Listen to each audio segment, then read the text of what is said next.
turned into a tavern. Yeah, there's a ton of fishermen working out here in the harbor, so this is a really convenient spot for them to stop by and grab something to eat or grab something to drink. After that, in 1738, the same time they quarantined all those sick people on Liberty Island, they also quarantined a bunch of sick people here on Ellis Island as well. So a bunch of people got real sick and died here as well. After that, in 1811, one of those four forts that I keep talking about was also right here. Fort Gibson. It's the only one that's since been torn down because we just really didn't need it. After that, they really weren't doing much with the island for a while. They didn't need the forts, they didn't do anything with it, up until 1890. Now in 1890, the US government decided that they didn't like having immigration being processed by the states. Up until that point, immigration was a state issue, so every state did things a little bit differently. In 1890, the US government decided to make it uniform across the board, and they wanted to be in charge.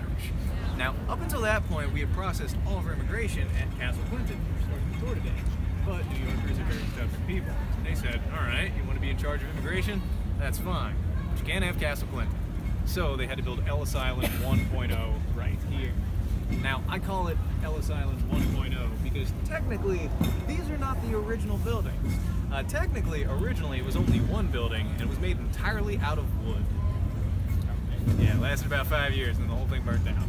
By 1899, they had all of these built.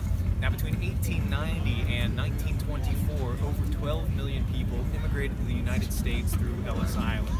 Of the 340 million Americans that we have today, they say that about 40% of us can trace back some part of our lineage to this island. I know I had people here. You were saying you did as well. Is anybody else? You guys had some as well? Where did they come from? Italy. Italy, very good, very good. Yeah, vast majority. We're coming from some part of Europe over there. Now, that was again mostly happening between 1890 and 1924. 1924, though, was policy changes. Up until that point, we had what was called an open immigration policy. It basically meant if you could get here, you could stay. In 1924, though, there was growing resentment here in America that we were losing our identities as Americans because there were too many immigrants coming here. It's funny when you think about the U.S. today.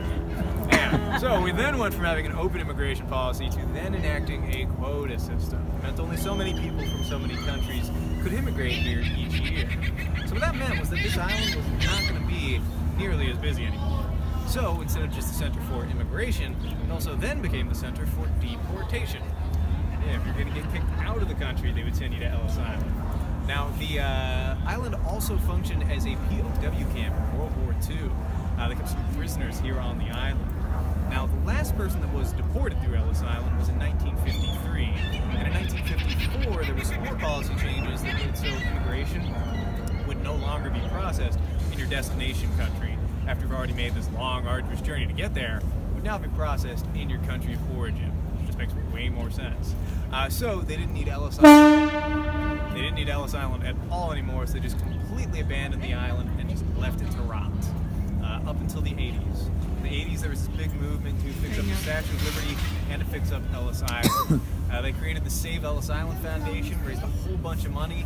They were able to fix up this building right over here. So the building that we're going to go into today is going to be the baggage room on the first floor, and then upstairs is the registry room, the heart and soul of Ellis Island.